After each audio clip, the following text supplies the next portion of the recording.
بسم اللہ الرحمن الرحیم، صفحہ نمبر 94 یعنی پیج 94 ہے، اور ہمارا مین سبجیکٹ وہی چل رہا ہے۔ سال اخیر حجۃ الوداع، اختتام فرض نبوت، ذی الحجہ سن 10 ہجری مطابق فروری 632 عیسوی، یہ وہی چل رہا ہے۔ اس کا آج کا یہ تیسرا ولاگ آپ کے خدمت میں پیش کر رہے ہیں۔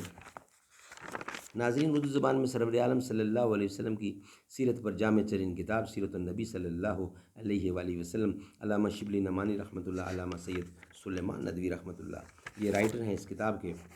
بسم اللہ الرحمن الرحیم، الحمد للہ رب العالمین، والصلاة والسلام علی رسول محمد وعلی آلہ اصحابہ اجمعین۔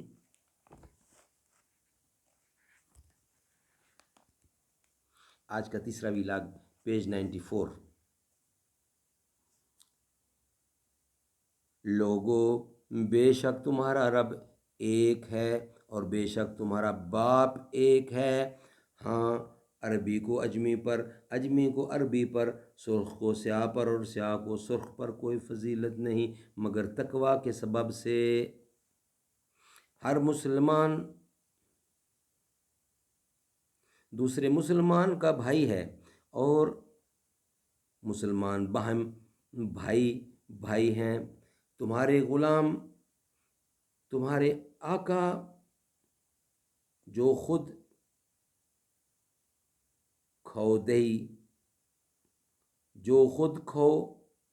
وہی ان کو کھلاؤ، جو خود پہنو وہی ان کو پہناؤ۔ یہ خطبہ دیا مدنی مصطفیٰ محمد رسول اللہ نے۔ عربی میں کسی خاندان کا کوئی شخص کسی کے ہاتھ سے قتل ہوتا تو اس کا انتقام لینا خاندانی فرض ہو جاتا تھا، یہاں تک کہ سینکڑوں برس گزر جانے پر بھی یہ فرض بالکل یعنی باقی رہتا تھا، اور اسی بنا پر لڑائیوں کا ایک غیر منقطع سلسلہ قائم ہو جاتا تھا، اور عرب کی زمین ہمیشہ خون سے رنگین رہتی تھی۔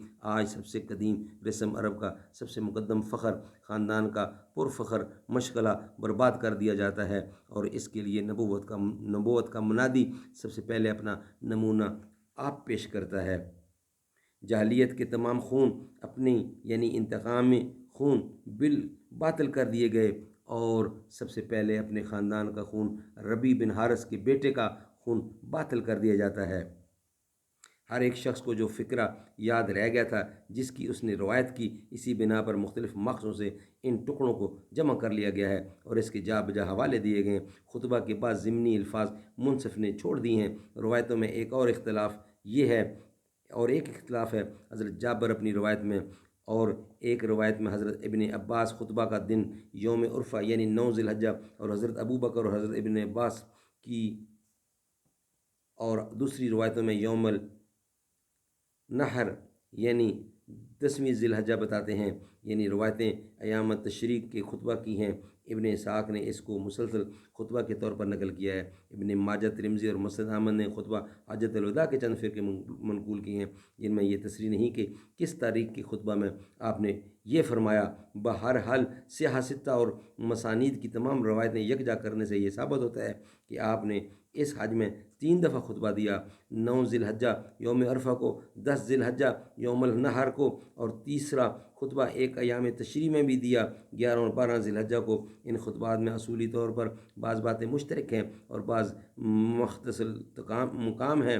یہ بہت ممکن ہے، جیسا کہ بعض محدثین نے تصریح کی ہے، کیونکہ مجمع بہت بڑا تھا اور آپ نے یہ جو پیغام اپنی امت کو پہنچایا تھا وہ نہایت اہم تھا، اس لیے آپ نے اپنی تقریر کے بعض فقرے مقرر اعادہ فرمائے ہیں۔ امام احمد بن مسند کے واسطے سے اور تابعی مذکور نے ایک صحابی سے جنہوں نے حضور اکرم کو حجۃ الوداع کا خطبہ دیتے سنا تھا، یہ فقرہ نقل کیا بحوالہ منتقی الاخبار۔ تمام عرب میں سودی کاروبار کا ایک جال پھیلا ہوا تھا جس سے غربا کا ریشہ جکڑا ہوا تھا، اور ہمیشہ کے لیے وہ اپنا قرض خواہوں کے غلام بن گئے تھے۔ آج وہ دن ہے کہ اس جال کا تار الگ ہوتا ہے، اور اس فرض کی تکمیل کے لیے بھی معلم حق سب سے پہلے اپنے خاندان کو پیش کرتا ہے۔ اللہ تعالیٰ کی سمجھ کی توفیق عطا فرمائے۔ انشاءاللہ آج کا چوتھا ولاگ آپ کی خدمت میں اس کے بعد پیش کیا جائے گا نیکسٹ۔ اللہ تعالیٰ ہمیں حضور کی سنت پر پورا عمل کرنے کی توفیق